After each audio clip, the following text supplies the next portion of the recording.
Hey kindergarten friends, I am ready for Sound Deck. I want you to get your bodies ready for Sound Deck. I want you ready to learn by sitting up straight and tall. I want your eyes watching and your ears listening.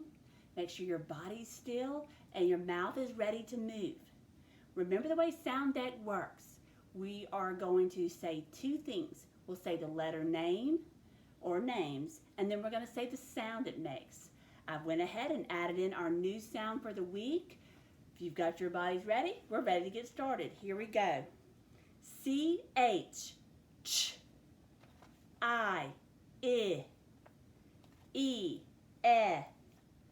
O, ah, A, U,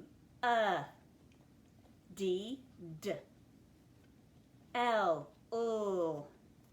Q, W, F,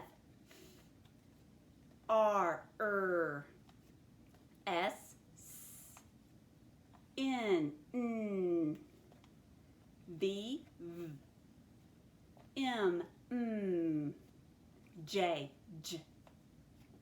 Z, Y, C, H, B, P, T, K, X, G, G. All right, back to the beginning. Great job on Sound Deck. I want you to grab a pen or pencil and your journal. If you don't have your journal, grab some paper and meet me right back here for sound dictation.